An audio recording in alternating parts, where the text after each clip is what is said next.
Hey guys, how's it going? It's your boy DM Aaron Raphael Amin, and I am debating making a dice tray completely out of wood so that way, as far as like tech issues go, it's constantly being knocked on. Like we can't have this happen any longer.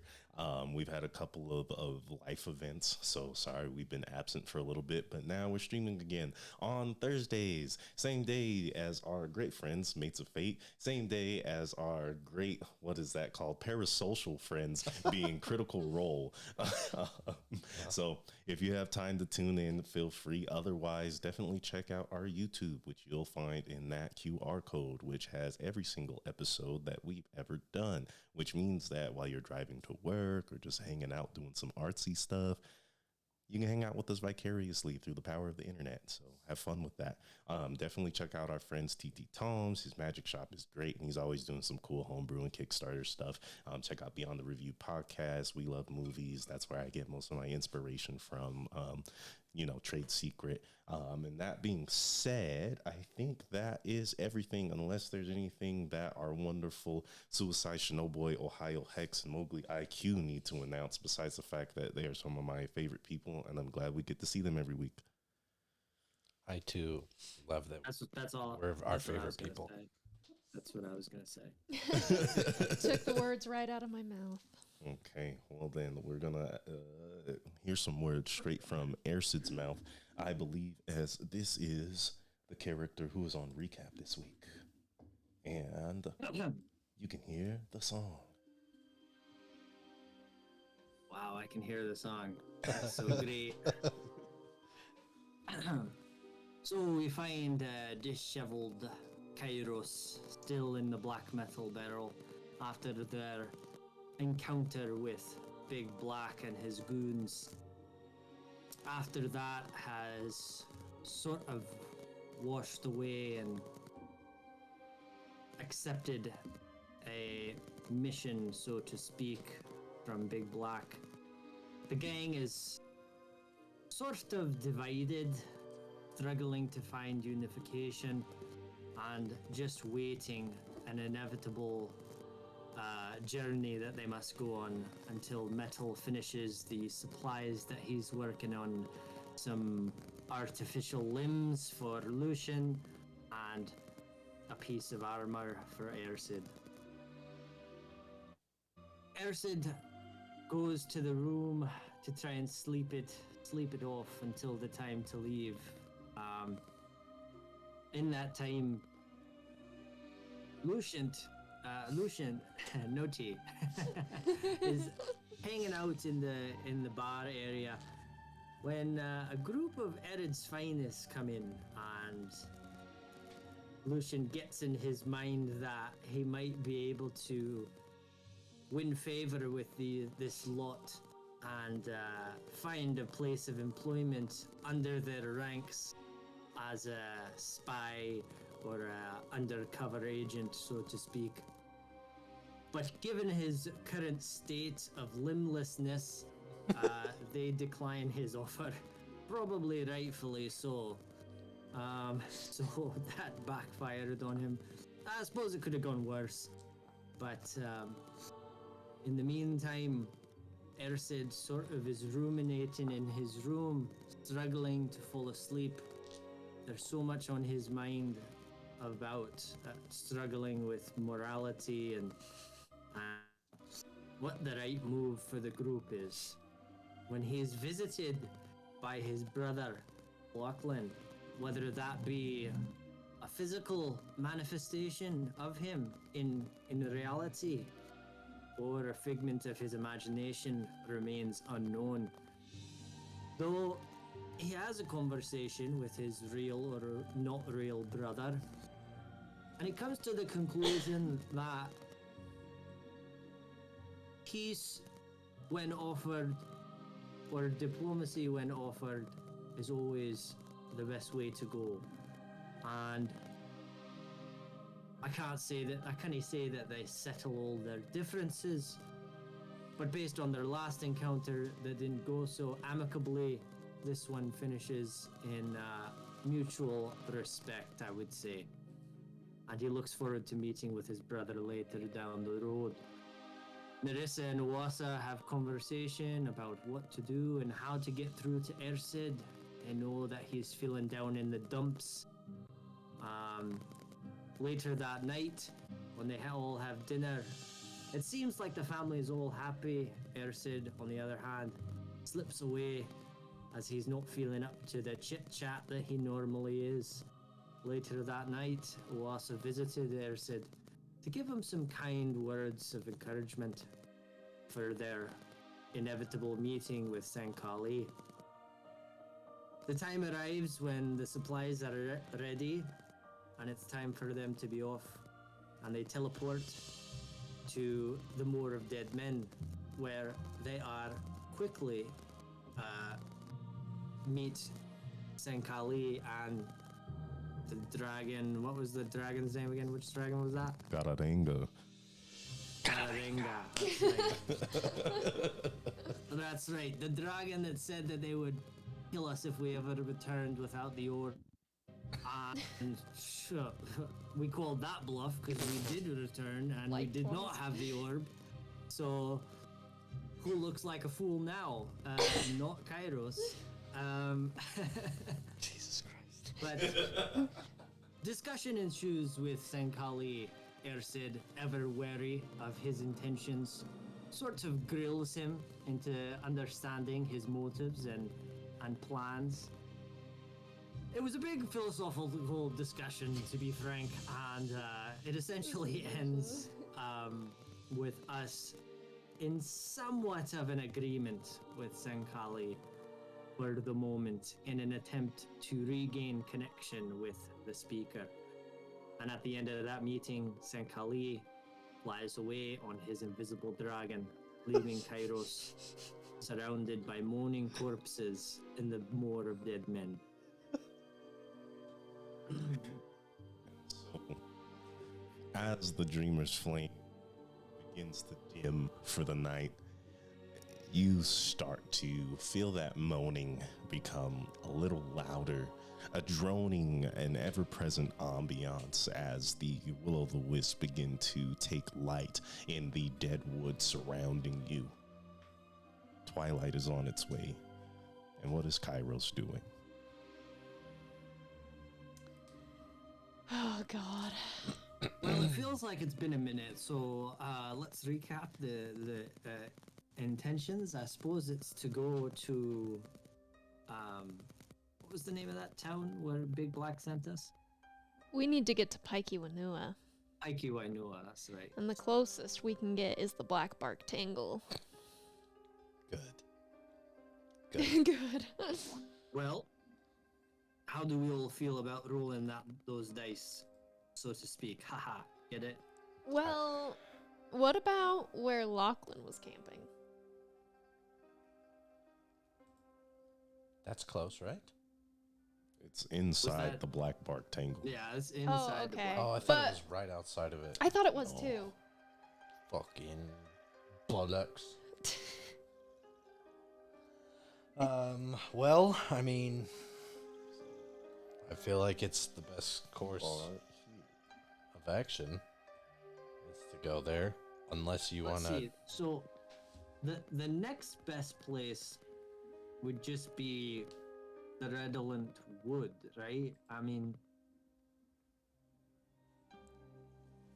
is that right? I guess. Yeah, I know. Yeah, you guys go to the Redolent Wood. Redolent. And then, how long would it take, do you think? If you Well, were I gonna guess- go from Tomomori, which is around here, you'd probably be looking at. So just for your reference, everything I do is based off of how long it takes to get to Burnwell, from Burnwell to Oregon. So with that, if you want to supersede the Black Bark Tangle, you're probably, depending on your mountaineering, you could get anywhere from a ride to a ride and a half. That's not gonna work. How much time do we have now? I believe you have 2 rides before it's supposed to be done. I think it's supposed to be finished by the end of the fungal moon, or is it supposed to begin at the... Maybe the end of the month. I feel like it was the think it end. was Yeah, the I'm end pretty of the sure it month. was the end of the month. Well, Is when you had to be there. right. Yeah. I guess that's true. So that is technically enough time then. Definitely. If we don't do the tangle, Right. But if we're in the tangle, then we would run the risk of being lost for some amount of time. for longer than a ride and a half. So I guess now that the question is, assuming we're not lost, how long would it take us to get to Paikiwanua from the Black Bark Tangle? If Say we if get you in could and out. get to the Black Bark Tangle and get through it without any complications, which that's pretty Without rare. getting tangled. Yeah, that's pretty rare. You could probably get to Paikiwanua in about 3-4 days. Okay, so for us to break even, if we go to the Black Bark Tangle, a ride you said is a week or it's 10 days? Yes, a ride is the equivalent of a week in this world, which is 10 days. Okay. So, if at maximum, I'm just doing math here, if at maximum it would take us a ride and a half, which is 15 days, if we start from. Oh my god. The other place that you just said, not the Black Park Tangle. The Redolent Wood. Redolent Wood. 15 days.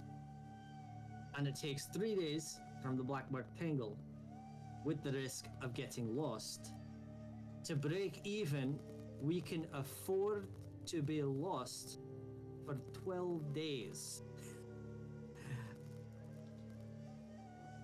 Yeah. I feel like those are pretty good odds. I feel like we can be not lost for 12 days and then get there quicker. But do we really have to risk it if we can get there in time without going to the Black Bark Tangle? Is the Redolent Wood to the south of that little gulf, or is it above it to the north? It's to the south. Would it cut our time at all if we boated across instead of going around? Yeah, you could probably boat across and turn that into anywhere from 7 days to a ride, depending on complications. That's a great option as well. We could stop by my folks' place and see if they have an extra ship. We did boat across to get to the tangle, so we could do it again. Yeah. Just go around the tangle. There's no going around the tangle unless you go through the mountains. We have to go through the tangle regardless then? Well, if you No, want to no, go through the we can go mountains, north. Yeah. And go through those mountains. Good. All sorts of mountain creatures to tangle with. Or tangle creatures to tangle Would you with. rather fight mountain creatures or get lost in a psychological wood? That's literally the Baldur's Gate question. Would you rather take the mountain pass or the Underdark? The mountain pass is actually better, so. Well, I like the idea of taking the boat, taking the ferry, and then going through the mountains. how good are you in the mountains, Sid? I'm pretty sure he's good in the mountains. I'm good anywhere. Anywhere outside. Anywhere Right. outside, especially when there is a big enough area for me to create lots of distance and the potential for darkness. Right. All right, well, I suppose mountains. That's my boat. I'll do boat to mountain. The boat to Teresa? mountain. It works for me. Awasa, what are you feeling? I think I will follow your lead. All right. and then I stick my hand in for like a team thing. Wassa puts her hand in. All right. Yeah. Same attitude. All right. All right. All right, listen. We are Kairos, and we fight together. Savi? I'm part of Kairos now. Of course. Of course. An official member. Yeah, just as much as Uasa or I. It doesn't come That's with right. a badge. I'm sorry. That's what I wanted. We'll make you one. We'll get cloaks when we're finally, reinstated and not enemies of the state. Speaking of which, we're going to a state we are very much enemies of. So, what is the plan there? We're going to have to disguise ourselves as best we can. I know Ersid has a good way of doing it, but me? Ugh. Yeah. Well, we can chat about it on the road. I'm a And then 5'8" snake woman with blue hair. I have the. This is just for flavor. I have the timepiece in my left hand, because our right hand is all in the middle, and then I bring it around and I slap it down on our hands, and then poof. Did you guys not teleport to the We moor? did. We did. Oh no, we did. Oh shit. Do it So, anyways. You just do it anyway, and you're like, oh yeah, And we. you guys are just Oh, like yeah. stuck there. We have to stay here for the day. We just It's easy to forget. camp Yeah. in the mush. Yeah, camp in the mush. Find a drier area. How close are we to the Right. castle? That's close. Look around to see what might be a nice place for the night. You guys could.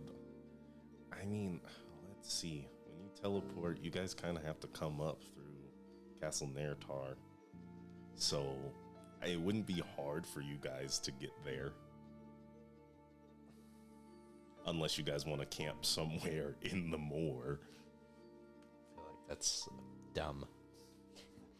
We can just. But we can camp wherever. Yeah, it doesn't really matter. to me. I'm not afraid of anything. In the castle, outside of the castle, do not matter. In the castle. I think in the castle is In the castle. In the castle. In the castle. just more reasonable. Ersid, roll me Yes. a percentile die. Right. Oh Jesus. The ghost. I know. Fuck. Yeah. I was hoping he would forget about that. It's my job not to. I was just wondering if it was gonna be the fucking dragon. The dragon comes back and just fucking kills us. I rolled a 2. You rolled a 2. Yeah. 2%. Good. 2 out of 100. Good. 2%? You're cracked. As you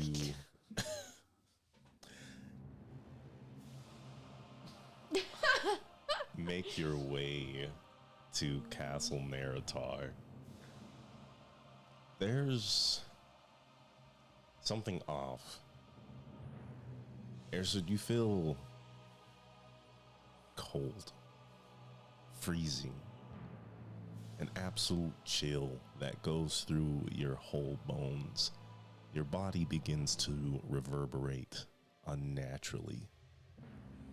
Narissa, Lucian, Uwasa, as you guys kind of walk behind, you see he's kind of.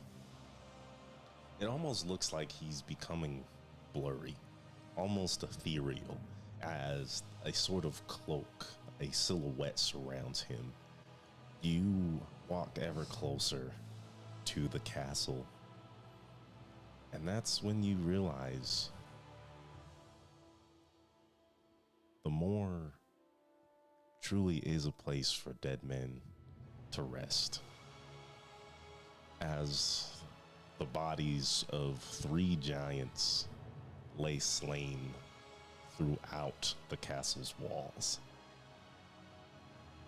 Charred wood and vines spread throughout the tile, in between the marble.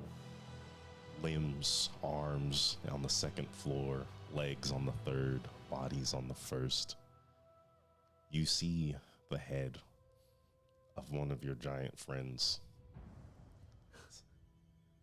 silent and gasping in pain. Airsid Aurora courses through you as Naratar, his ghostly form. Oh.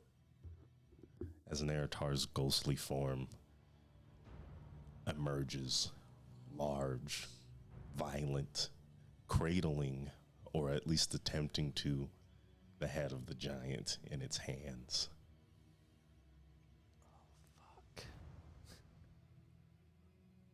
Oof. What has happened here? My children. My sons. My castle. He turns to you, Airsid, and you feel the might of nature surrounding all of you. The moor is quite alive as the droning of the dead men begins to become more of a scream, a shout. Wind stirs as the bare trees scratch each other, creating an ungodly cacophony of malice as Naratar's glowing eyes focus on you.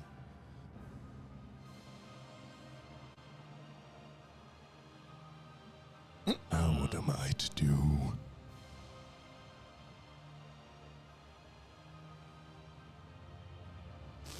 Narutar, I don't know. I don't know who has done this.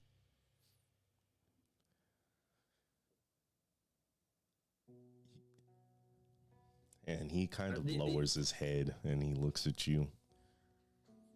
You said my children would be a match for this dragon. I really thought, you know. And here they are, slain, forgotten, going back to their home in the dead.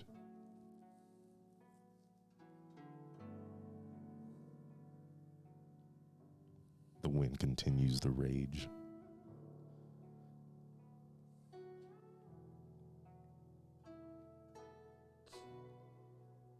Say something. I know. Seriously. I don't know. I don't know what Erson would say here. I feel like he's just kind of speechless. Naruto speaking giant. A lot of his exclamations are in giant, but at this point he's speaking so you all can understand. I am so sorry for your loss. He looks at you. Strange. And why take responsibility?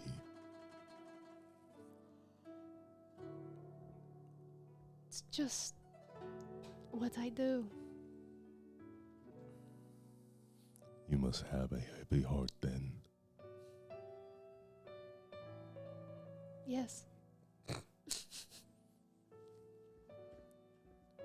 The wind doesn't calm, but it is no longer a threat of a storm. The trees sort of bow off of each other, no longer scraping. The screaming, the shouting of the moor starts to return to a drone. I cannot blame you. I cannot blame anyone but the dead and those who are soon to be. Acid. He turns to you once again. Eyes no I'm kind longer of- in a cold flame. I'm kind of like looking off into space, just like shocked. He kind of puts himself right in front of you, his strangely silent steps of his giant form as he crouches down and looks you in the eye. It's not what I wanted. It's not, I thought, as I just stutter. It is not what I wanted either. And just like I said earlier, it is not your fault.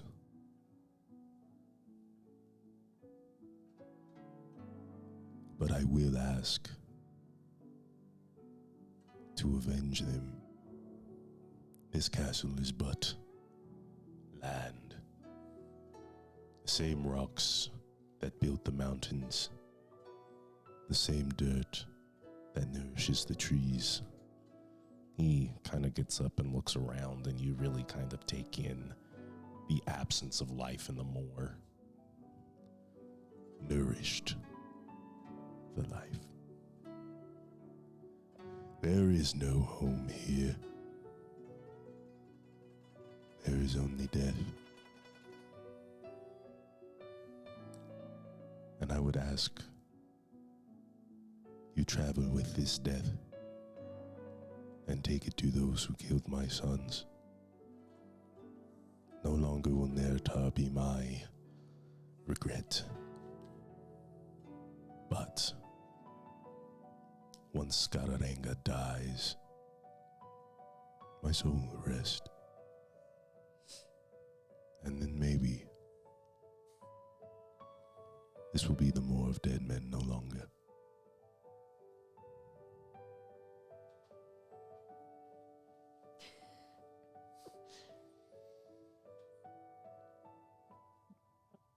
You have my bull.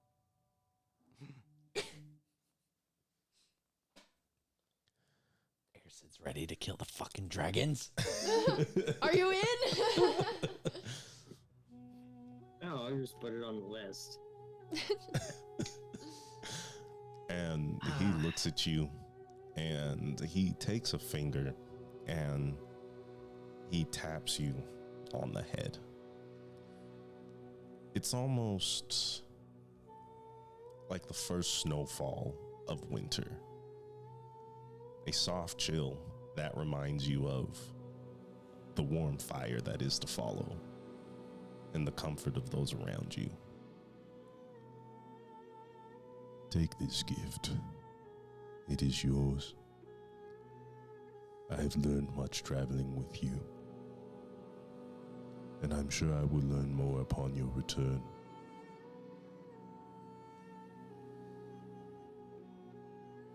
And Nertar turns back to his castle, and for a brief moment, you see the after image of Castle Nertar in all of its glory.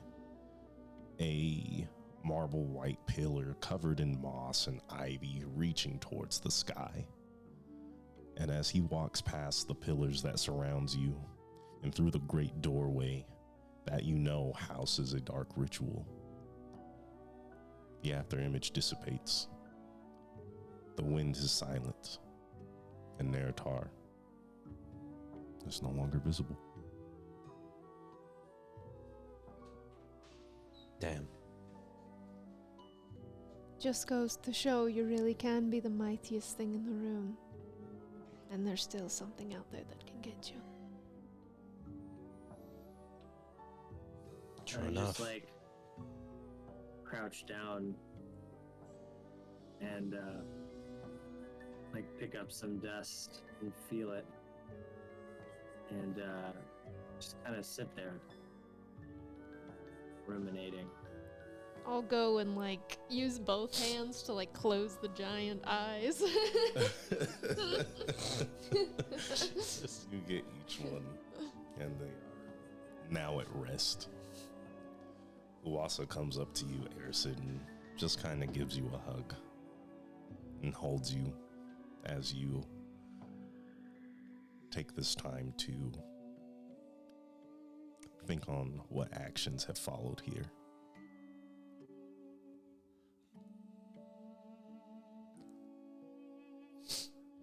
Can I try to see if it was like just the dragon or if there's like other markings?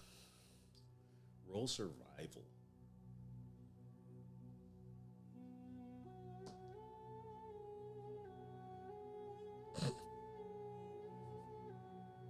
$12? 12. One thing that is a little confusing. You see burn marks on the giants. You know that Garalenga is not the type of dragon to produce fire. A 2v2? There was 2 giants, right? 3. 3. Is that like mainly their wounds? Or With a 12, it's a little hard to say. I guess I would get like Lucian. I don't want to bug Airsid. He seems sad. You said one had its head severed? Yes. Does it look ripped or does it look cut? It looks ripped. Do you notice how there's all of these burn marks? That seems strange. Gararenga is a poison dragon. That is odd. Though I don't think I've ever seen an actual dragon except for just now with Gararenga, so I really don't know what help I would be trying to say. Is the rest of the castle scorched as well? As if it was a big blast of fire, or just burns on their bodies? I'll have you roll survival as well.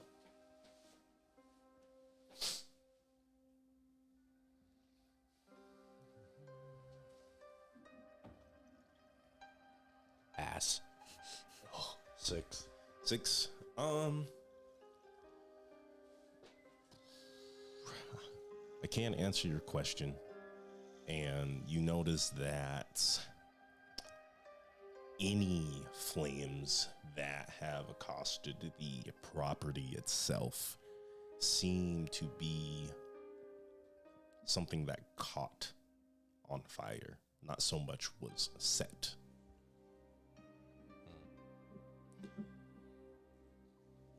Is anything still burning? No. Seems old. It's- Fire not set. So the scorch marks don't look like purposeful?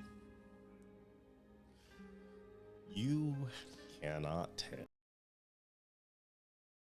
And the 6, you're having a little trouble discerning the nature and efficacy of what has caused the flames.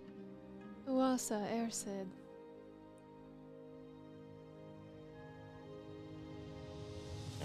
I kind of like gesture at them.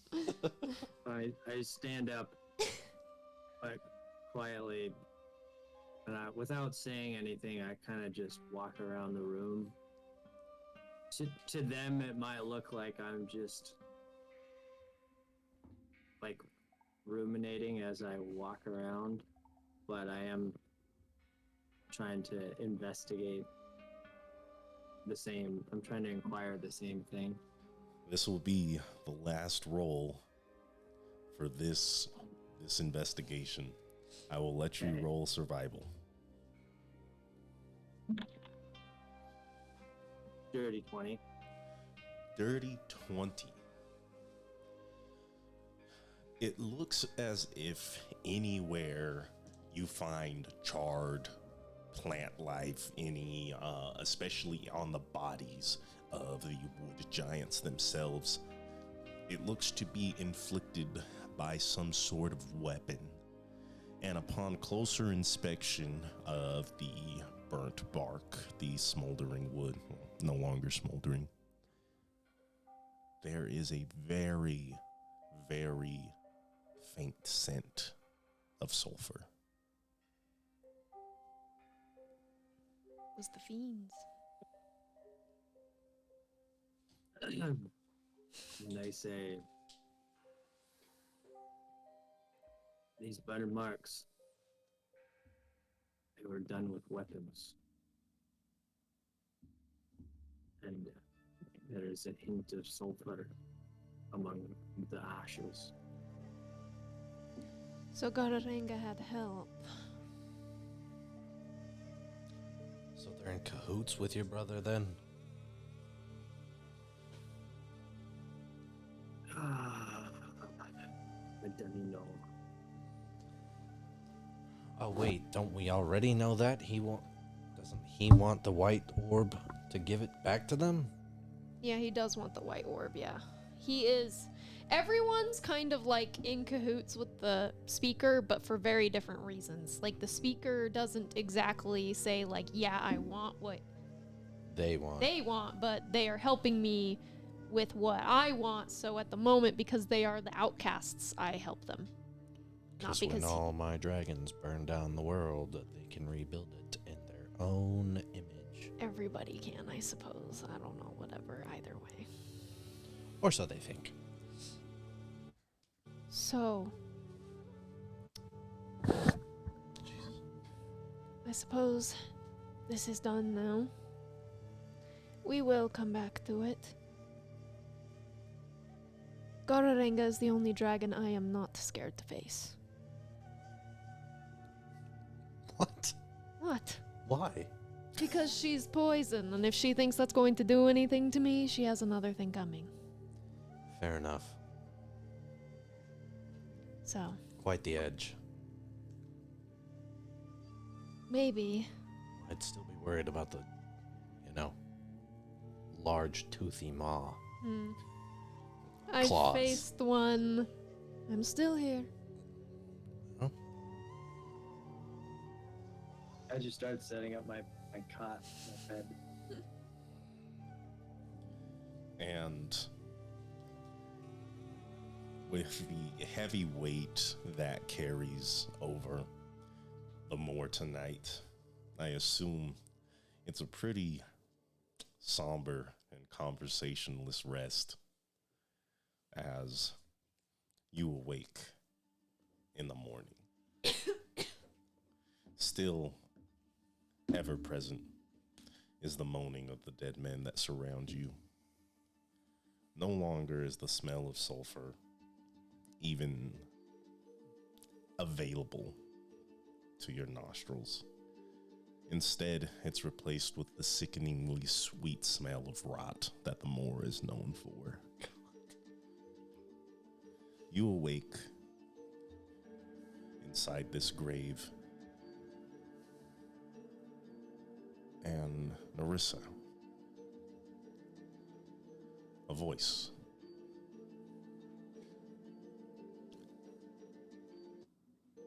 Senkali tells me you wish to speak. What is it, as far as conversation, that I can provide you? Okay. What do I say back?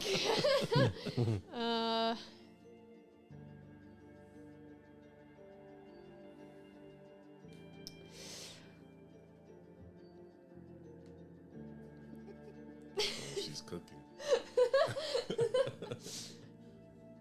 How many words do you get? 25. That's 5.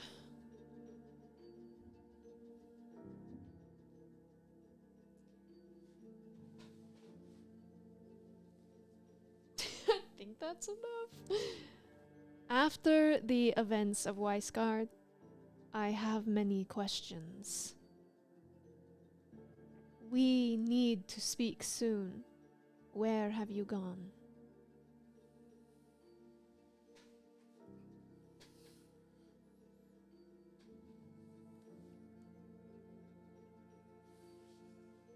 How soon? And where are you? And tell me if it is so soon.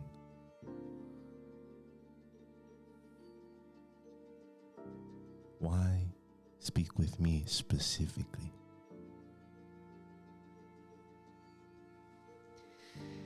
Okay.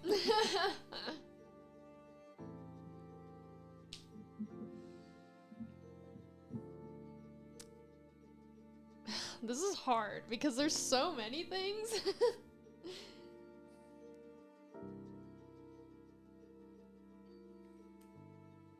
There are many things that I would like to say to you.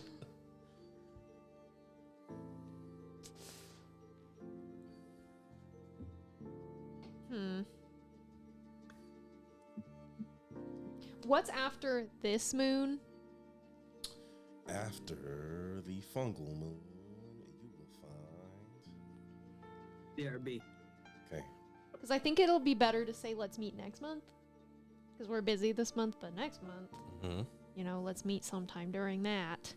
Because we need A to talk to plentiful him. moon. Okay. Because we need to talk to him. Mostly we just need to reconnect with him so we can be like, you know that whole thing with Weisgard?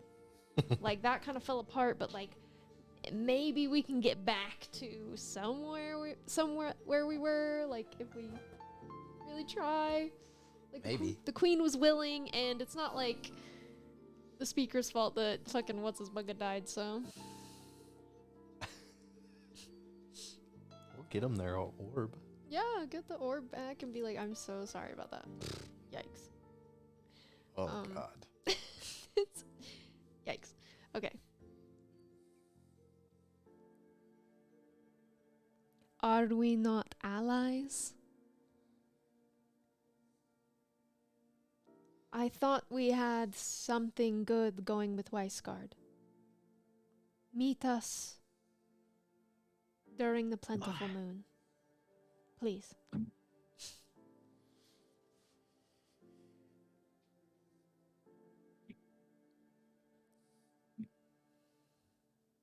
Roll persuasion.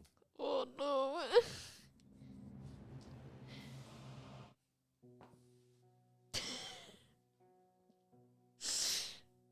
Two. 2. Two.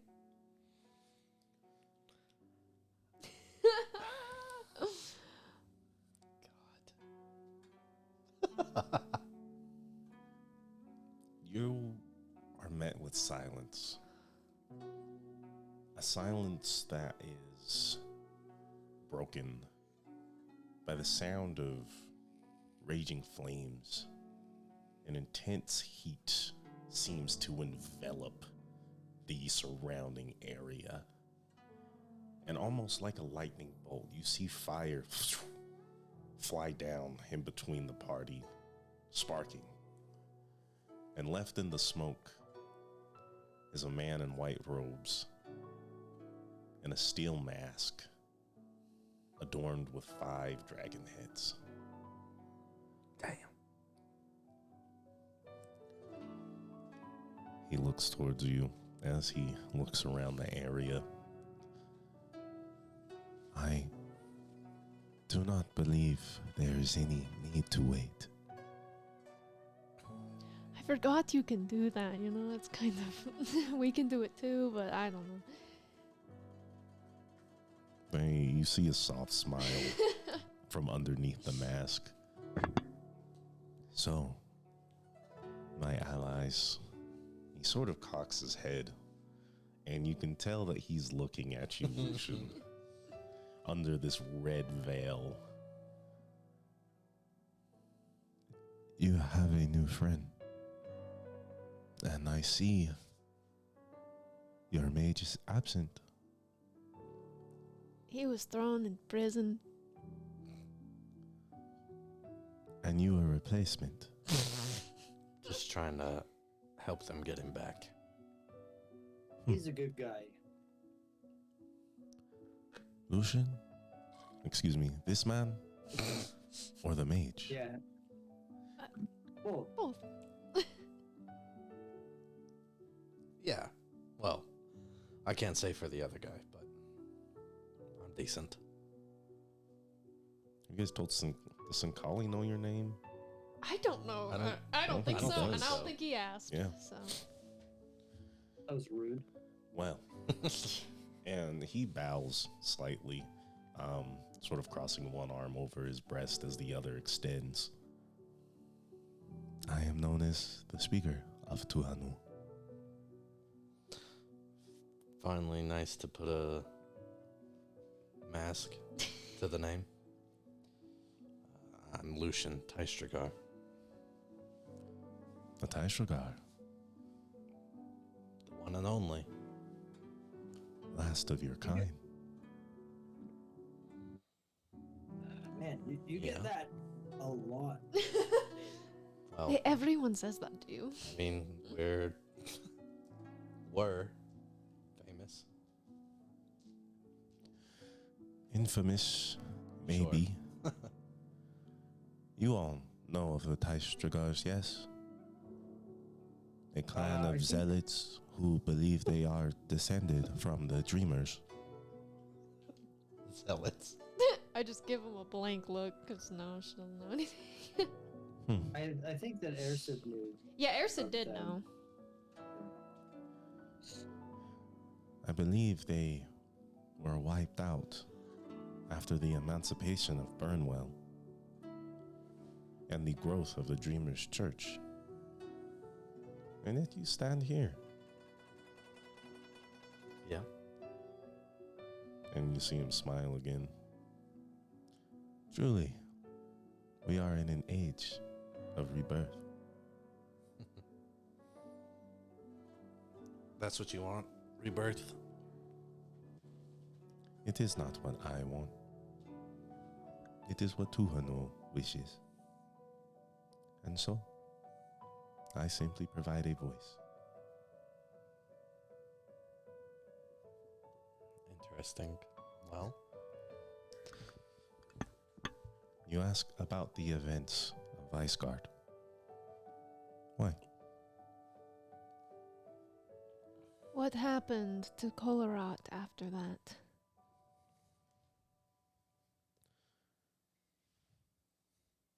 What do you mean, what happened to Kolorat? Did she return to you? Have you spoken to her? I have. Scolded, more like.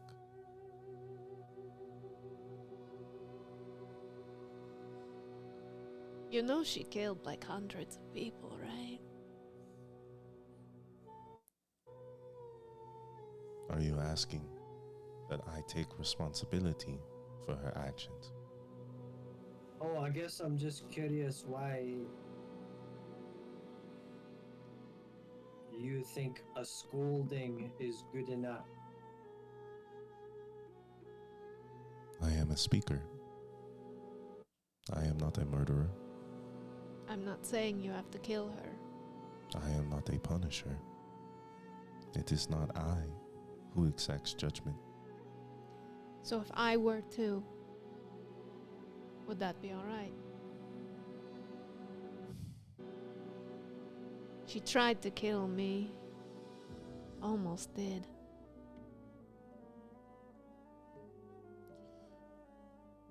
What would change? We answer fighting with fighting, violence with violence, and continue said cycle.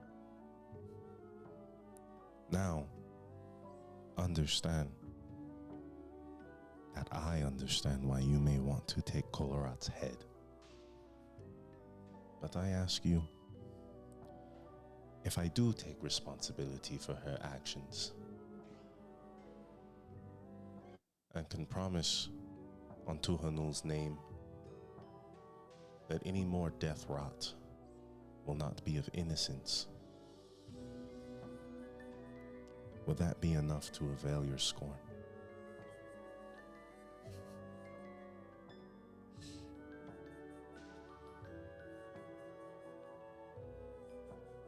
Hmm. did any Sorry, of say that again? did any of your dragons have anything to do with what happened here at the moor? Who felled these giants?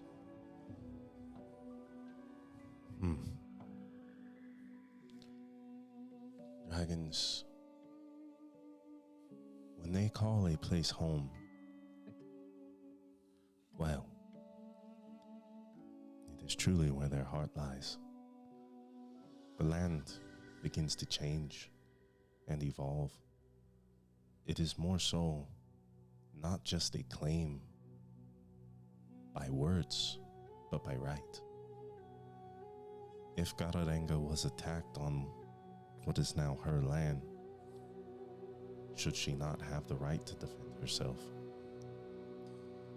Land that was taken. Stolen in the first place. And he kind of steps and he looks around. These ruins, a castle that no longer stands. And who is to lay claim to something forgotten and destroyed? Well, the ghost seems pretty bent on getting it back to where it was so he can rest. I have seen this ghost. He kind of puts a hand up on one of the pillars and begins to trace through the rock. Wary to speak in the presence of dragons. The worms he seems to fear. If he had asked, maybe we could have come to an agreement. But unfortunately, I was never spoken. This is why I wanted to speak. You see the problem that everybody keeps running into. Kind of hard to get a hold of you, to be honest, and you have to know that. I am not to be readily available. I have something important to do, and I cannot stop. I have chosen to assuage some of my pressing schedule to speak with those who I think are also proponents of greatness. I will not make it easy to speak with me, so say what you must speak now. I cannot say that I will forgive Kolrat. Although I do strive to be a person that forgives instead of exacts revenge, because I've seen what that does and where it lands you. But I cannot say that anybody else will forgive her. I don't think it's about revenge. I think it's about justice. And a world without justice is just chaos. I mean, you say you fear a sickle system of violence. But I mean, like, if that type of deed goes unpunished, where does it end? That's just another cycle of violence. I mean, that's just chaos. That's just survival of the fittest. Strange, you would say that. This cycle is much larger than any of us small individuals could ever fathom. I believe that cycle is coming to an end, or a beginning. It all started when the dragons made their way to Elbrin. Cast out, hunted, simply for trying to survive, simply for trying to become a civilization. But their visage, their powers feared. The giants would not stand for it. Their growth, their rule, The chaos you speak of, Ersid, was wrought then and plagues us even more so as the pendulum swings. The dragons return, and as I cannot pass judgment upon Narissa for the rage she feels,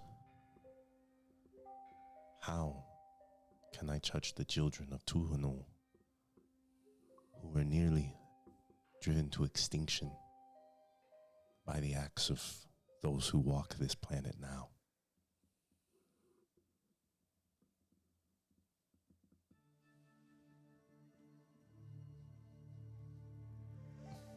Because we had just finished a meeting. You were there with the Queen of Weisgard. We had just talked about how we were all gonna get along. Dragons, scaly folk, giants, everyone. That was what we were striving for. And then that trust is broken when a dragon goes and kills a bunch of people.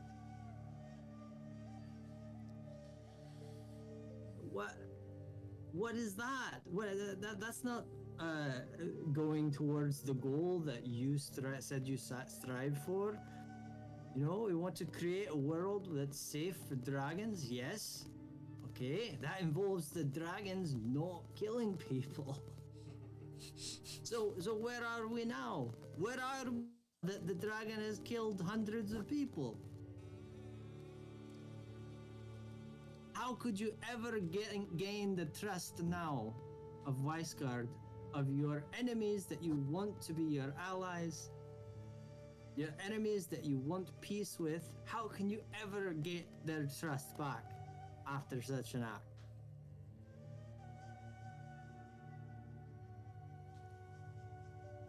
And he sort of walks deeper into the castle, and you hear his voice reverberating from all around you.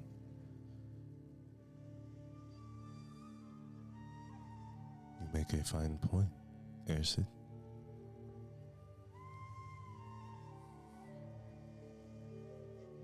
Though, as I have said, time and time again, I am but a speaker. I do not pass judgment that Tuhunul does not will. And not all actions have been willed by Tuhunul.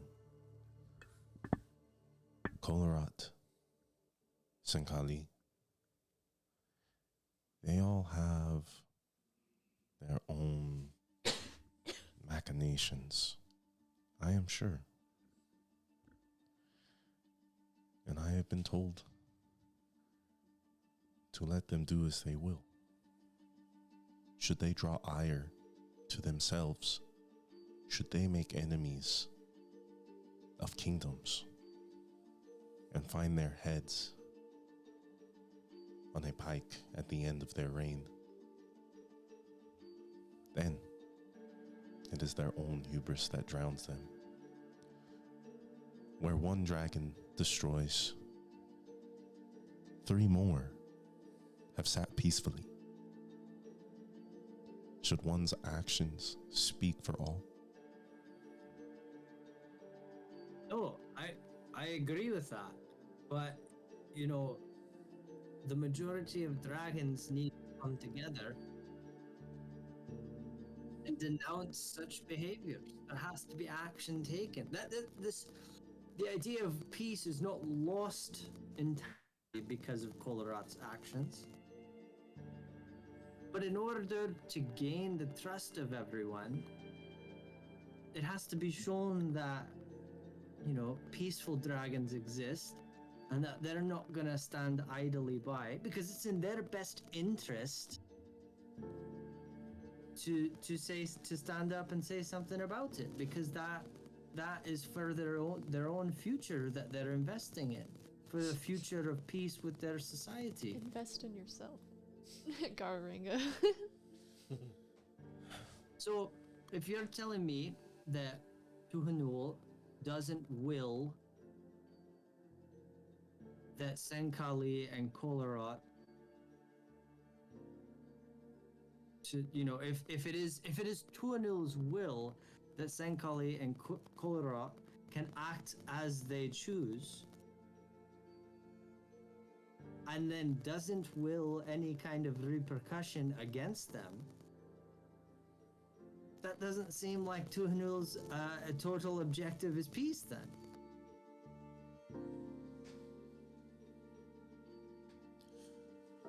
And how many times have the giants, the Jotnar, stepped in on Weisgard's crusades? How many Since we had times have the elven gods silenced their own people for what they did to their sisters? How many times have the dwarven gods grabbed their hammers as they dig and destroy the earth below? That's a nice distraction strategy, but it's not going to work, because if those people were standing in front of me too, I'd be saying the same thing to them. So, we all have to do our part, yourself included, the dragons included. That was the whole point of this peace summit that we had with Weisgard. It has to start somewhere. And so it's extra bitter that happened exactly after we had that peace summit. I mean, what a slap in the face. What a waste of my fucking time that was. Like, you really did much better. I mean, come on. It's not the speaker's fault that Kolarot did that. It is true that it made him look bad, because that's just how it works, but Cain made you look bad, made me look bad. What happened there was just a mess. So it's not just his fault, it's yours too. Alright? I'm not saying it's not my fault. Okay. Cain's in prison. That's justice. That's justice. Okay? But we're going to break him out, so No, we're... we're not trying to break him out. We're trying to save him, and that's fine. Justice has been served. Justice has been served for Cain, just like justice should be served for Kolarot. And I ask you again, how many times have the gods served this justice? The gods do not matter because they do not stand here with us. They can bless us, speak to us, give us direction. But we are the ones with the power. It all comes from us. So we make the decisions. The speaker smiles. So you begin to understand. I've known for a while. And again, and Ersid, you can kind of see his lips tremble at this. His shoulders stiffen. You as well, Lucian. The role that has been blessed upon me is that of one who does not act. I will not control anyone, be it human, Yuan-Ti, elf, or anyone in between, and especially not her children. I can be a voice, but understand the weight that drives them weighs on me more heavily than any of these kingdoms, because I cannot step in. And once I do, there is no telling the course that this world will take. So if you won't step in and we serve justice to this dragon, are we still your ally?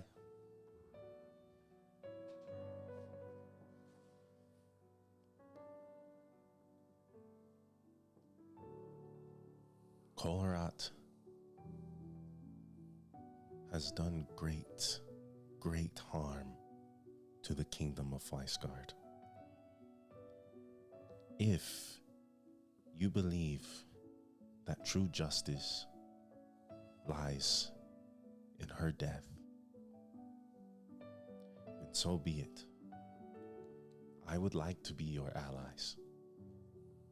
And if Tuhanul has little to say of your actions, then that will continue. But understand, I follow the word of the mother. And if she speaks for the dragons to rain fire down upon you, my hands are tied. But I hope you will understand that it is not what I want, or else I would not stand here amongst you for today. I do not envy you. I would not wish to stand idly by watching things happen that I don't want to have happen. Let me clarify what I was trying to get at. I'm not accusing you of anything. I don't think that you are to blame for what happened at Weisgard. It means Kolarot is to blame. She acted on her own volition. I take issue, and it goes with what you just said about Tuhanul. If Tuhanul wills it, that dragons burn the world down in flames, then that's just alright with you. I don't like that. Any like that. That's not right. I mean, that And I wasn't the don't like ideal. you putting words in my mouth, Ersid. I'm Did sorry, I ever say that thought I that's was what you just- comfortable with these actions? Then I how tell can you stand now with that How can you I stand act with as that? an avatar. I act for something bigger than me. I cannot speak for these creatures that you do not understand. They live even- for eons, where you live for merely millennia. The grudges that they hold are much more powerful than any emotion that we can conceive. So I cannot judge them. I have been told not to. And I do not know what Tuhanul will speak upon me. I do not expect her to cast chaos across Elbrun. I hope she asks for peace.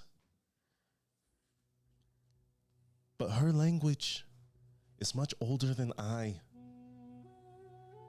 I will never know what she will ask for.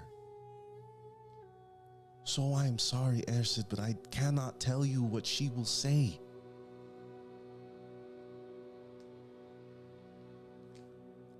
It was more. I only ask was- that you be empathetic to these creatures, because if it were your kind, and you had only your immediate family left, while your cousins and your cousins' cousins and your cousins' cousins' cousins were slain in front of you and used to build the graves that they are ready to throw you in, that you may also be a little upset. I respectfully don't need my commitment questioned towards the peaceful future of Scalykind and Dragonhood. I have fought for that ever since you've known me, so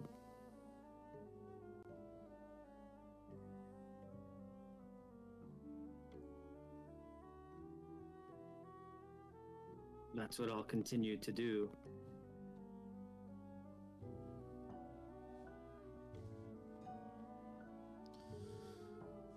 I'm sorry. I lost myself. He puts his hands in his sleeves as his arms cross over his body. I got a little loud as well myself. We all kind of we fought a little bit right there, but It is a heated and touchy subject. It always is when lives are involved. I hope that you can at least understand, and maybe from what you've said, I can see your position. As long as Tuhanul does not will you not to make a deal with Weisgard, it is still on the table if they are willing. Yes? Absolutely. Then it is just their side that we must work on. If they are ever willing to trust us again, which I'm not sure they will be. But maybe soon there will be no choice. We are some of the strongest people on this continent. It would be in their best interest to ally themselves with us and not against. Do not forget yourself, for the Aetir still walk amongst us. Trust me, I know. Which is also why it's in our best interest to ally with them. We should help each other, not bicker. Over things that happened so long ago. If these dragons are that upset, if they want to continue to hold their grudges, then that is not for us to do anything about. They can be upset. We shouldn't fight each other over what they think. If it is so out of our hands. As an outside party, I don't know if there is helping each other with how deep you are on both sides, so rooted in their ways. I do not see the Weiss Guardians help you bring the dragons back, nor do I see the speaker and his followers staying away from the giants. I'm sure you've heard it before, but if you continue to jump from one side of the fence to the other, you will be impaled.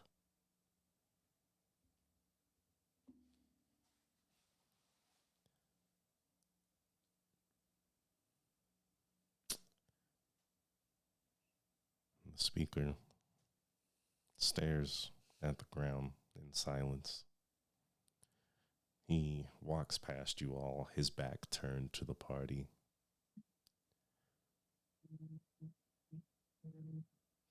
Before I dismiss myself,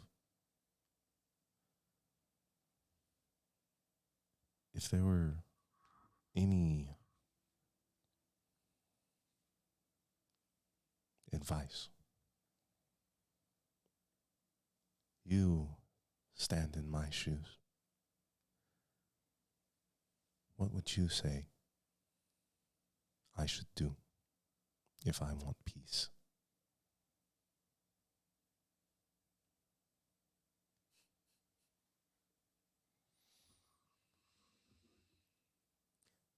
Trust yourself. I And would say listen to what's in your head, not just what everyone tells you.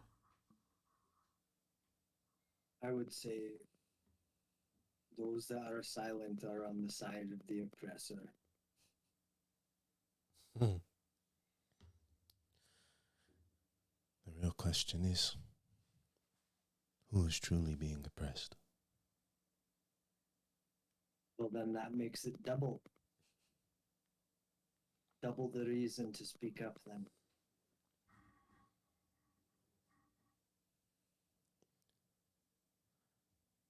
We will see each other again. And I hope upon our next meeting that we are still on the same side of the fence. And just as he arrived, a bolt of fire streaks into the sky, leaving a charred mark upon the ground. Something akin to a circle, and inside something akin to the face of a dragon.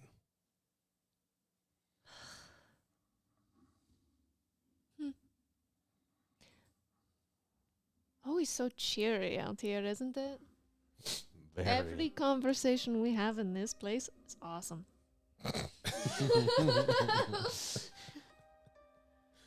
Yeah. I don't know what to do. I think you need to pick a side. But we were so close to not having to. Yeah, and then a When has dragon that came ever- in and blew up half of the fucking town that you were in. But they knew that was going to happen. The Oh. speaker even talked about it to the queen. Like I said, they are so rooted in their ways. I would find it a miracle if one side or the other gave in to what the other wanted.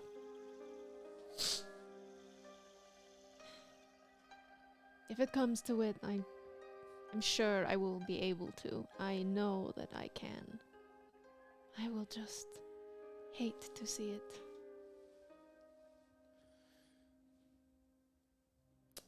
Wassa kind of pressing her fingers together and looking around. This might be a stupid idea.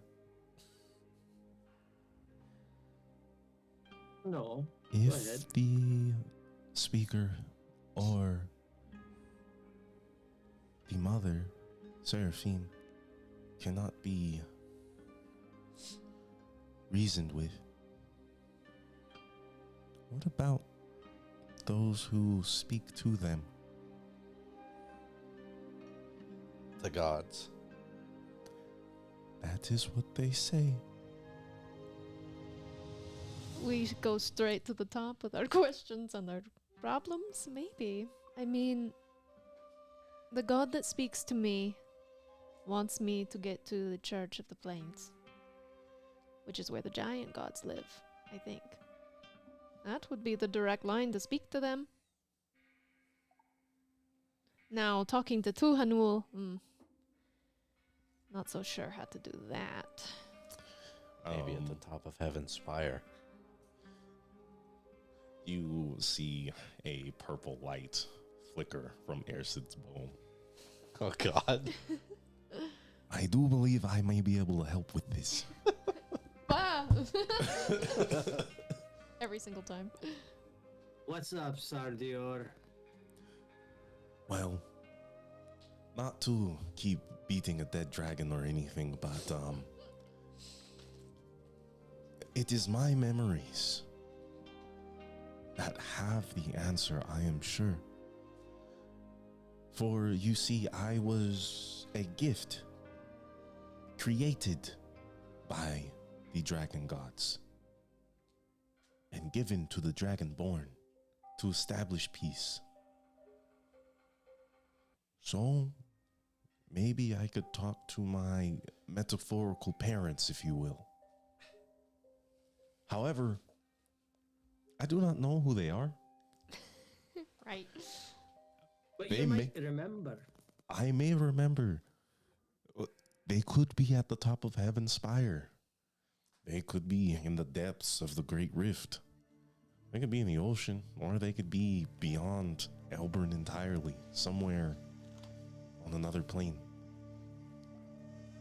So, what we want to do is get the Paikiwanua, get Kane and whoever the other guy is out of the mines. Maybe we make it look like a big accident happened and the mine collapses and maybe Kane dies in there. Then Jesus. what? Dies.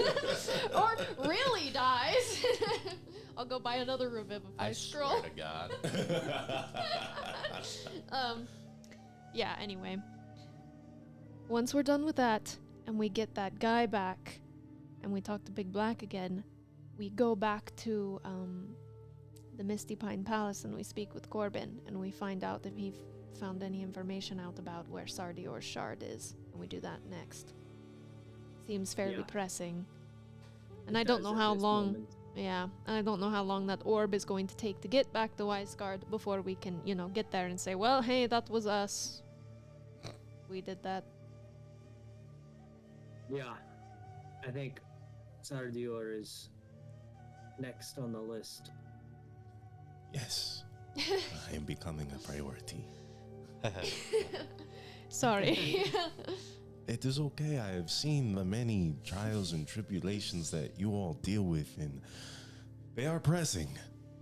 More so than a forgotten God King. Well, there are many of them, apparently. It's just, chuck yourself up on the list of them. Well, All right.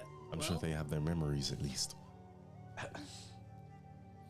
Yes, let's get out of here. Let's head to Paikiwanua. Before all of that happened, Uwasa had a wonderful question about what we are going to do disguise-wise. Jesus. Erisa, you notice she's looking at you with sort of a mischievous smile.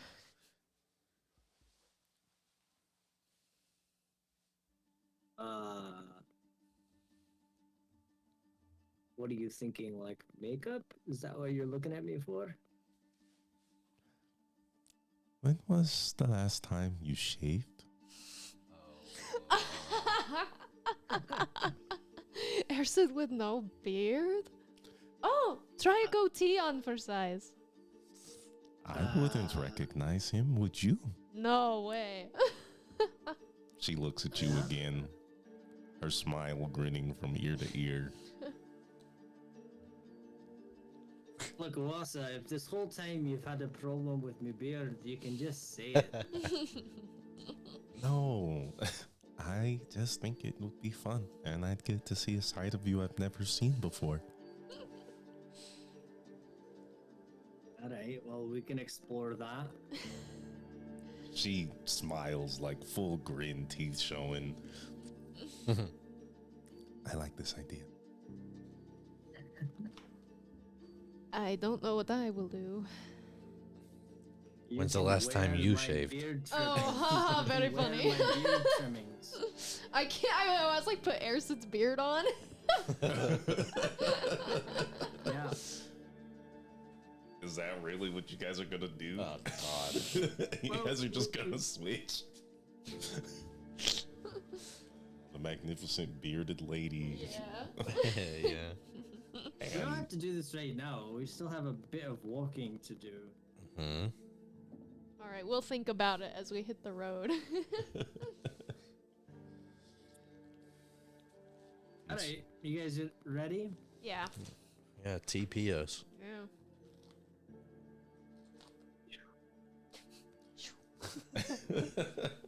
And the familiar feeling of the world turning in on itself and you emerging in Tomomori, where Ersid's family is. It's strange as you come back. There's a smoke pervading the air, and the smell of bodies burning. God. You look around and you see in pyres and on pikes the bodies of goblins. Oh. You see one running, and one of the Mokangaki guard takes their pike and right through its body. You see it flail and scream as it dies upon being struck. It's tossed into the flames.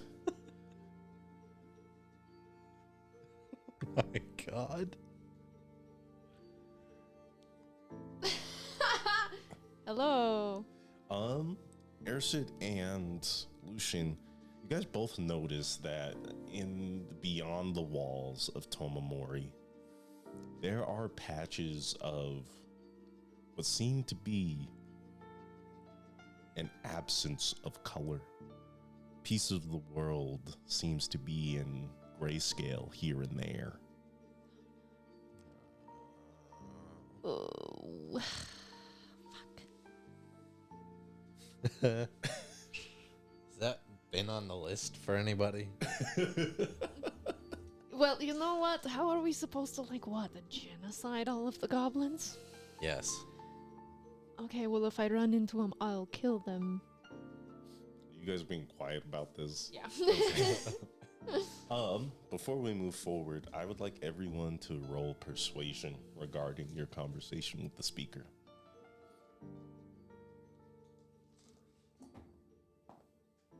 Six. Damn. 2 ones. Damn. I was not being persuasive with him whatsoever. Let me roll for Uwasa.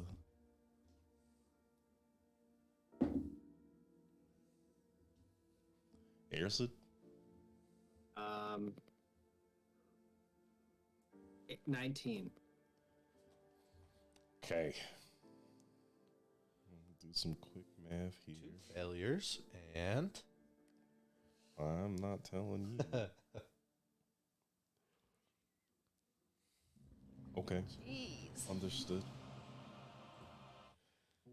And you kind of walk around. You see some of the guard come up, and they're just like, "Oh, what is all this? What are these things? They suck. At least they're easy to kill." yeah, they seem terrible. I'm sorry, I was grabbing a beer. There's a bunch of dead goblins all over Tomomori. Okay. Okay. Well, that's weird. Oh, that's crazy. Strange creatures. Kind of Olga kind of comes up to you. Well, long time no see. As you can see, Whoa. we seem to have been overrun with some sort of infestation. What are those? Roll deception, please. Christ. Lucian's sweating.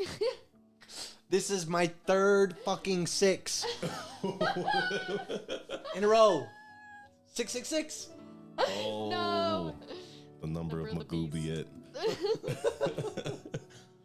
And kind of looks at you. It's just visibly like, You expect us to know? Why do I? No, you wise. Nah, he's just kidding. He's you a wise monster wood hunter. elves. He's a monster hunter. In He your knows. wise They're ways. goblins. Excuse me? What? I don't What? know what he said. He's speaking a different language. He hit his head earlier. oh my god. No, these are really. We have goblins. I always heard of them in the stories.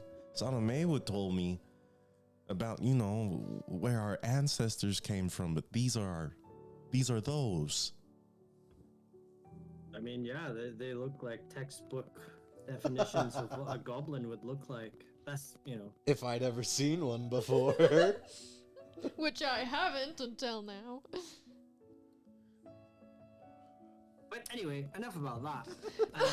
We need a boat. Is Dad anywhere? Yes, he's out kind of patrolling.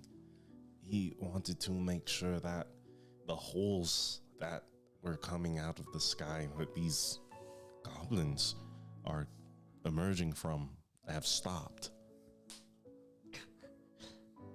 He should be back before the end of the night. Well, sis, I guess I'd love to stay and catch up with Dad, but we're on the road at the moment, and we're wondering if you have a spare boat to get across the. I don't even know what you call that body of water. The claw? Yeah, it is. Because it's the top half claw. of the claw. So. Mm-hmm. Well, I mean, it should not be hard to acquire a boat. Are you going back to the Tangle? Thereabouts. Thereabouts. Why are you being so secretive? Oh, I mean, I'll tell you, we're going to Paikuanua. Just. It is around the Blackbark Tangle. I just don't know why you. I will not press any further. Yes, I can get you a boat. Would you like it today? Are you leaving today? I'm sure Father would love to see you. But if not, I will tell him you stopped by. I don't know. I look at you two and I ask you what you think. We can stay or we can go. We will most certainly be back. So, Mm-hmm. Oh no, we will. It's your We definitely family. mhm. So yeah, it is up to you. If you want to spend the night here and catch up with your father, that is fine. But also, we will definitely have to bring Kane back here because it is the only place we will be able to bring him. Must be nice having a family. Yeah, I know, right? Kind of old Well, and how long does Bolt it- looked pretty bummed at that statement. How long does it take to get across the claw? Depends on where you cross over. I mean, you can go to the fingers. They're quite close. You could traverse them in less than a day. But you might have to do some backtracking unless you're willing to go through the tangle to get into the Great Rift. No, we plan on not going through the tangle and just going through the Great Rift. So, yeah. The mountains of Levendild harbor many a danger. Good. Good. We're not too worried about that. No. I'm sure you have all ventured across plains and seen dragons and come back wholly unscathed. So she shrugs. Looks at hands and feet. I will not try to coddle you all. Just be safe. Make sure my brother's not getting into more trouble than he normally does. Mm. It's the fucking same sound. Mm. So, Ersid, are we having dinner here or no? Well, it's like still the early in the day, right? I mean, Yeah, it's like Yeah. morning. it's still morning. Yeah.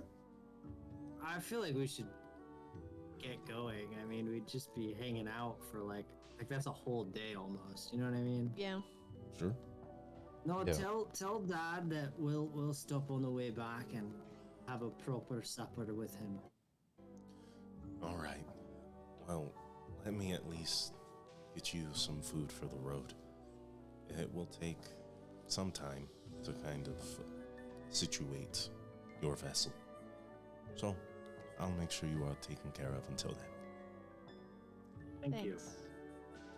And she makes a couple of basically like bento boxes for you guys, wraps them up in okongaki guard like bandanas, so they're all cute and ready to go for when you guys get hungry. And she walks you towards the fingers of the claw where the boat's ready to go. And you all say your goodbyes as you jump to the ocean and on to the other side, where you see to the east of you is the jungles of Atwanesh, and the spire, ever so close, a great and auspicious monument, reaching so far that your eyes still cannot fathom what lies at the top.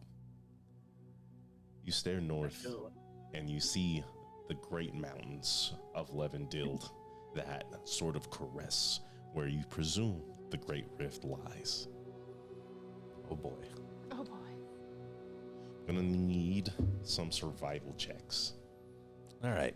Not a 6 this time. Here it comes. Can I just help Ersid? Because I have proficiency. Yeah, sure. I'll just help you. You get advantage. 16. Man, yikes. Yeah, that's Yeah. pretty low 3 for and a you. 5. Wow. 20. Okay. Let's see. You make it across the fingers pretty quickly. You go around and you see that there are more and more of these locations that seem to be devoid of color. And it looks like there are what you would consider like encampments starting to grow there. Lots of wood furnishings. You see dead creatures all about. Some of them are haphazardly cut.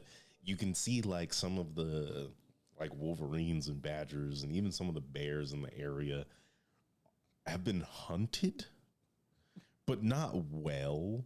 Like every once in a while you'll see like half of a pelt just hanging out, or like the body looks like it'll, one half is full, but then you look into the shrubbery and its ribs and the rest of its spine have been eaten off of, and that creatures may come back to maybe feast on this little snack here. These dirty fucks. Oh no. Here and there you find the bodies of elves, dwarves, the occasional orc.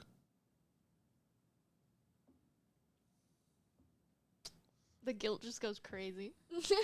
Oh. Are we on land again then? Yeah. Yeah. And we're headed towards Levendale? Levendale Mountains. Yeah. Yeah. Are they just like off to the side, or we're like going through these encampments?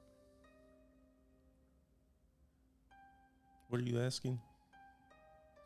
These like grayscale encampments. Are we seeing them off to the side as we walk past them, or are we cutting through them? You see them in various areas. I don't think any of you with a 20 for survival would be walking through the camps, knowing what exists inside.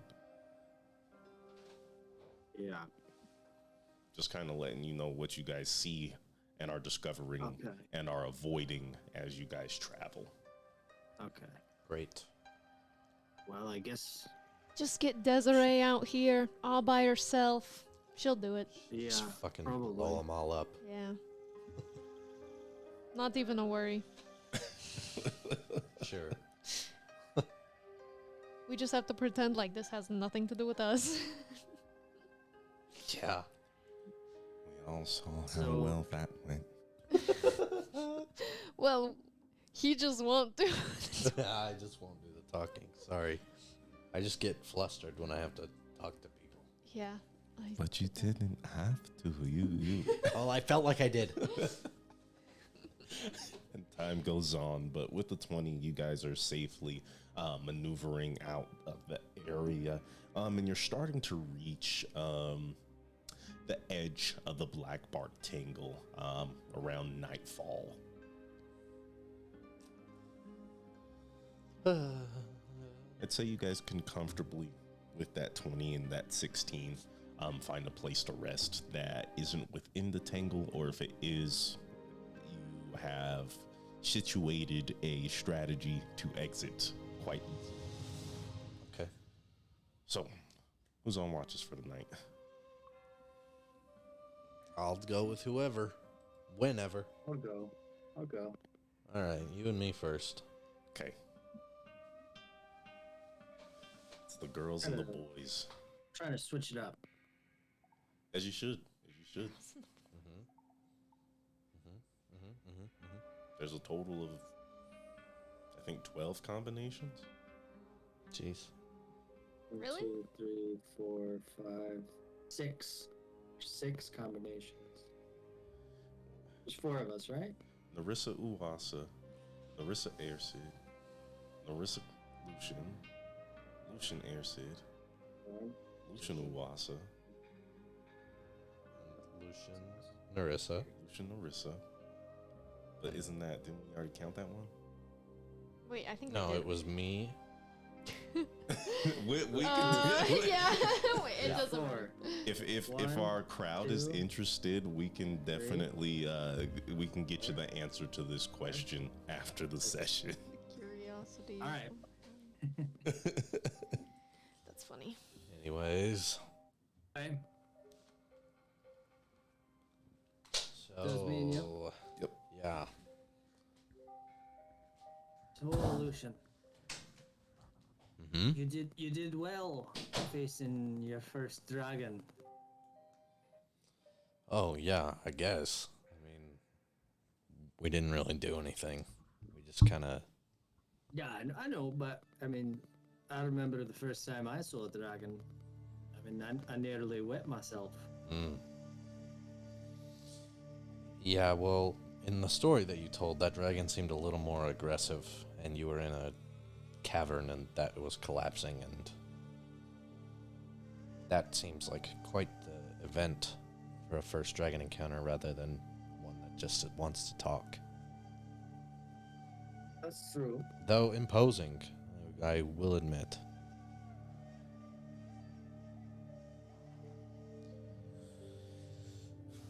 So, what's it like not remembering that your girlfriend could talk, but she can just talk now? Yeah, that's a bummer, to be sure. But at the same time, like, you know, still gratifying and rewarding to know that, you know, we somehow we accomplished that. Yeah. Yeah, to know that there's someone who loves you and they can say it to you. Must be nice. I'm not sure how I should Bruh. respond. Are you busting my balls, Lucian, or... Yes, Oh, okay. and my own at the same time, you know? No, you know, we all find love. Yeah, I suppose so. I love you.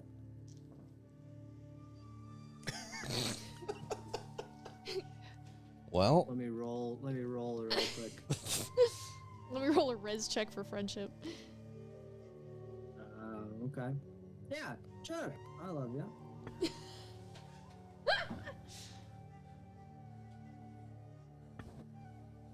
what a waste. Did you say what a waste? Yeah. Well, yeah, I like you. I like you. But you don't love me. No, I don't think so. We're friends. All right. You know, that's better than it was a few weeks ago. Right, which is why I think I don't love you, because of where it was a few weeks ago. Okay, that's fair. Any regrets on joining our little band? Plenty. What is even... Yeah, oh, okay. But Get it off your chest then. I will say the company has been good. Yeah, it's better than being alone with no one to love you. Right, exactly. Yeah. But Any judgments on any of our decisions? You don't generally speak up about any internal quarrels that we might have. no, because I really don't have a lot of skin in this game that you have and I have dragged myself into with you. You know, I said my piece back when we were with the speaker. I think that you lot should make a decision on who you want to help. I know that you want peace, but you seem to be building both sides and then simultaneously destroying them at the same time. I agree with that. I think that's an apt description. So, the judgment is that you need to pick a side. I feel as though you are indecisive and trying to please everybody that you can. Well, I think that kind of goes into the conversation that I had with Nerissa at the... What's that magic cabin that we were in? What was it called? The Misty The Pine Misty Palace. The Misty Pine Palace, yeah. That kind of goes into that conversation I was trying to have with her. and the conversation about helping Big Black. I think we should pick a side. I was trying to make a line, of not helping the Senkali and not helping Big Black, to be mischievous. Their intentions are, dubious at best. So let's not affiliate ourselves with those type of people. Sure. But in helping Big Black, you can free your friend. Isn't that what you want? That is true. That's true. Of all the decisions being thrown around between who to help, I find that helping Oblivion's march is... you have the most to gain. I agree, which is why I don't dislike it as much as helping Senkali. Yeah, he's a weird guy. I haven't met any gods. I did have a vision recently, and if I were to say if that was a god in the vision, I do not think Senkali is one, but what do I know? What god was it? I believe it was one of the dreamers.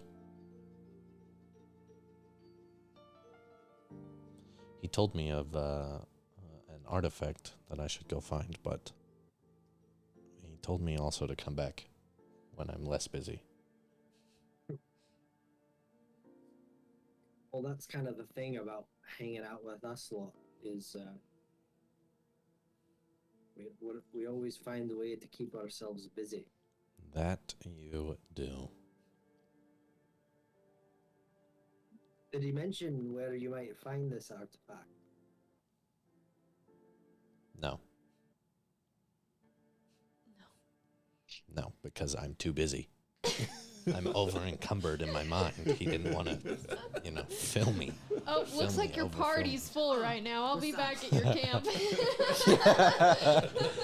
So, with that being said, I think then maybe after we help your friend, I'll part ways for a moment. Supposing he doesn't hate you for leaving him stuck in a mine for a year and a half, 2 years. Yeah, I guess we'll see what he feels. I miss that bloke. I'm sure you do. He seems like a bastard, but The best kind of bastard. the best kind. And on that note, we're gonna switch watches. And on that. That was just me and Riley metatextualizing our friendship. I love you. I like you. Oh man. What? Okay, 19 perception check Okay. for watching. Okay. It's the first time I've ever watched. Well, Yeah, I'm pretty sure. Actually watched? Like, actually watched, yeah. Normally, I guess she's just looking at the ground. Wassel's doing all right. She's kind of focused, and you're looking up at the stars, and you can kind of see, like the equivalent of Elbrin's Milky Way kind of sifting in. There's really not a lot of light pollution, and the night is gorgeous. As the stars flicker, you see a couple of shooting stars. You weren't there for all of that crazy wish stuff, were you? I was. You were?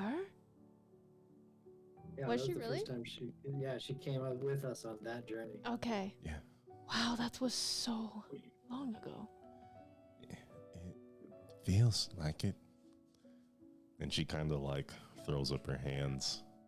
You realize she's signing, and she's like, right. couldn't talk then.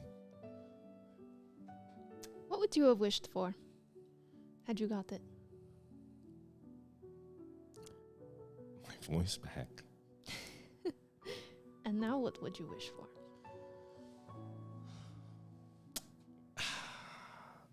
What would you wish for? My answer is the same now as it has been then, which leads me to believe that it must just truly be what I want. I would have wished for Isahu to be like me, to feel like I do. Wow, okay, maybe I'm not so embarrassed then. You really love that guy, huh? He's the only person I had for the most formative years of my life. We were out in the jungle together, just the two of us, for like 5 years. It's a hard thing to let go.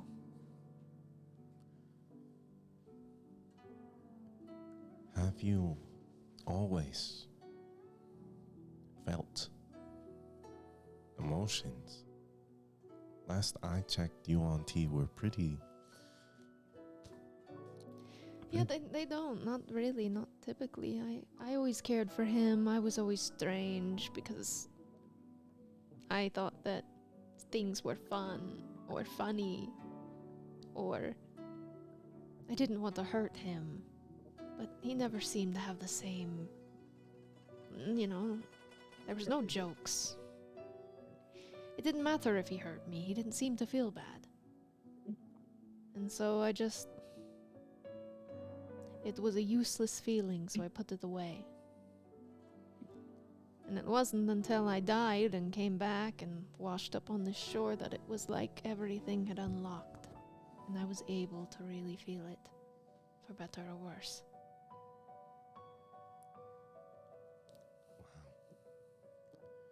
So, but why? Someone who has never cared for you, and yet all that time together, just that was enough. When they are all you have, the only other person to talk to eat with, to sleep next to, it doesn't matter if all they do is hurt you, because at least there's something there. There's some sort of connection, something is happening. And I know he didn't do it to hurt me. It wasn't malicious. It was to make both of us better at what we are.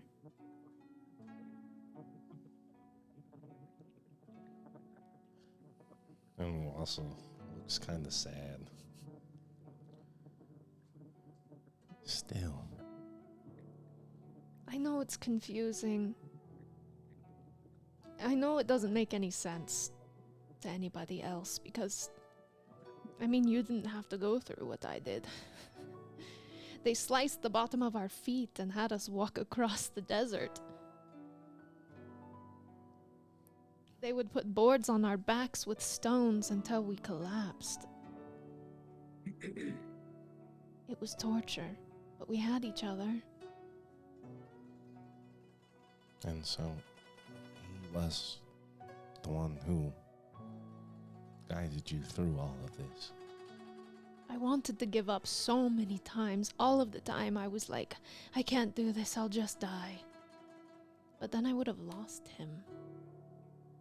And he would have lost me, and I didn't want to do that to him. But would he have cared? He would have cared as much as he could have. Which is, he would have missed my presence.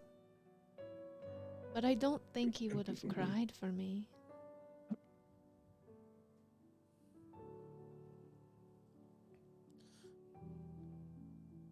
I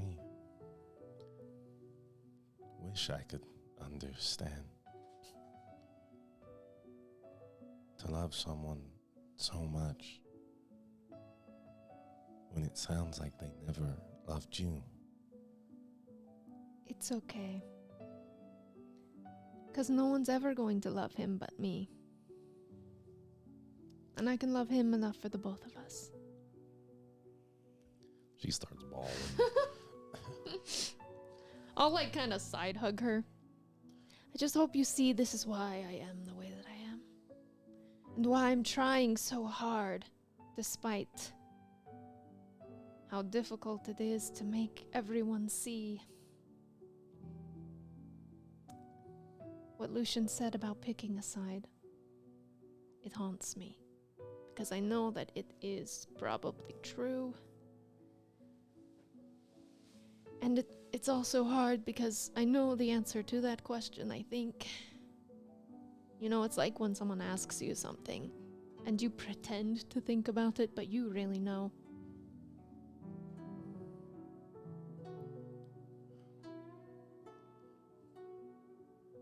All I can say is whatever side you pick,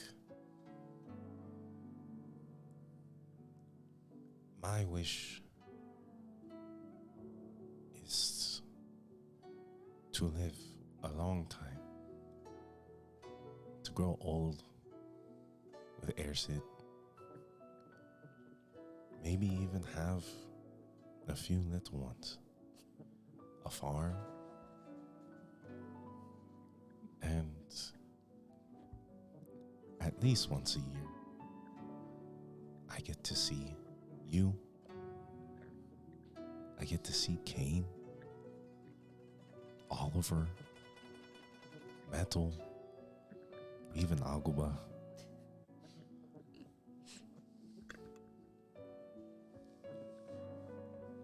Marco, Jasha, maybe even Sallow.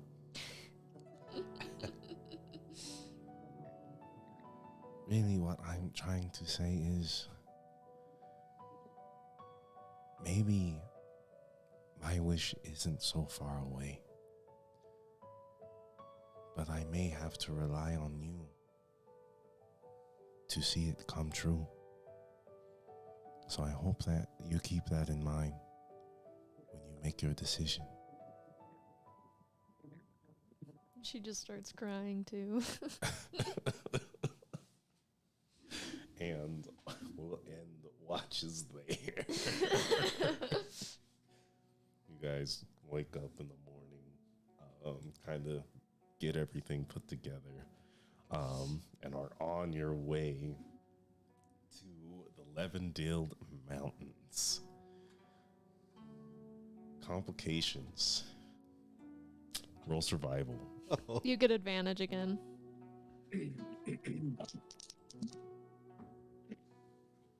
Much better. 28. Good, because mine's ass. 7. Good. We turn around, Lucian's just gone. Where'd you go? He's like, it's this way, guys.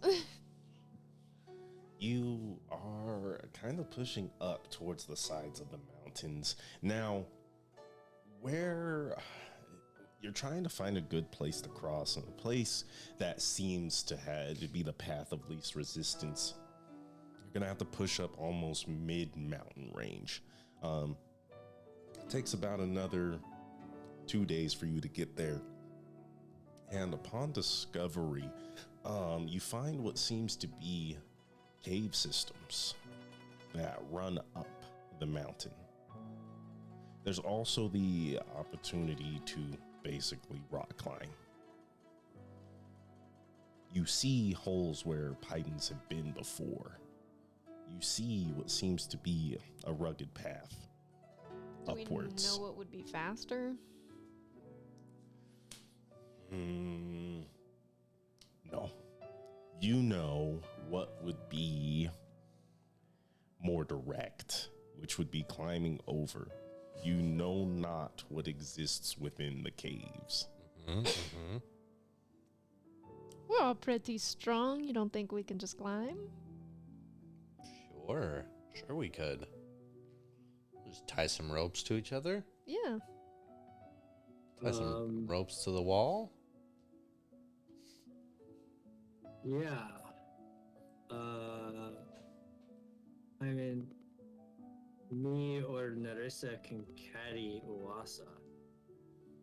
You know. I can walk. I can climb. It's okay. You can be on the end, so if you do slip or fall, like you're the lightest. Not gonna pull everyone down.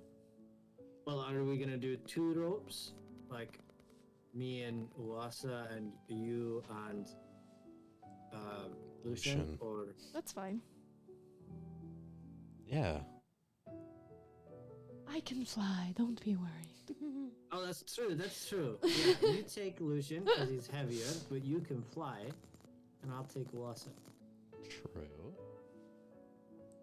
So you're gonna fly up, set up like a trail, or Nah, we're gonna go. We're just gonna climb. just gonna Yeah, climb? and hope that if when we do start falling, it's far enough that I can. Just catch yourself. Yeah. Okay. Because I can't, like, I do have an hour of flight. I can go up the mountain and take him, but it would still just be y'all trekking up there. Well, I just meant you would be able to Okay, I'm not gonna give you guys ideas. I mean, sure, I could get like a lay of it, but Well, how long would it take for you to just fly us all to the top? I don't know. No. It would take a long time, I think. Okay, so you couldn't do it in under an hour. I could get myself there in under an hour, but Yeah, maybe one of you and come back down. Well, she'd be moving at half speed in the air. I don't know if she could. Maybe one of you. No, that's fine. We To can the do- top in an hour. Yeah. yeah. Don't you have a potion of climbing? Oh, yeah. Everyone who has the dragon flask has a potion of climbing. Oh, yeah. Good. So there's 2, and then 2 people who can't climb. No, there's 3. Did Uwasa No, get one? I don't think Uwasa Uwasa got took one. mine. Uwasa Oh. took mine. Yeah, Uwasa did take his. So wasn't that there's 3. still 2? No, because he has an actual potion of climbing. Okay. They can turn their dragon flasks into potions of climbing. Okay, so there's 3. Okay. I didn't know he had a potion of climbing. I forgot about that. Oh yeah, I've been carrying that thing around with me for a long fucking time. Yeah, and we can do that. It would just make you a little bit slower, but you're. I don't know. I'm not strong. I'm dexterous. I'm not. I'm pretty strong. I'm not negatively weak. Wait, why don't we give Lucian yours and then you just fly? I guess that's. I can do that, yeah. Nobody's gonna fall. I'll catch Hopefully. you. I'll catch you. I've got slow fall. I won't Yeah, get hurt. you'll be It'll just fine. take me forever if I keep falling. So that's the plan. Yeah, I'll turn it into a potion of climbing and. Great. Hey, you all just kind of you take a step, and you realize it's almost as if the gravity inverts itself as you begin to walk up the mountain wall with so much ease. You begin to scale step by step, with Narissa trailing you. Can I have everyone roll perception?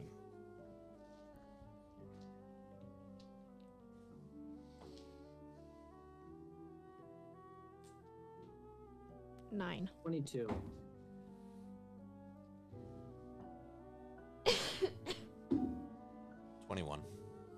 Okay. Wasa, Marissa, you guys are really enjoying this. As you guys kind of go up, you see, you're like looking around, you're looking down, and this is almost not you, but it's the highest that Uwasa has ever been. And she feels like she's on top of the world. And Is it? She was up there with me in between those mountains. on the material plane. Okay.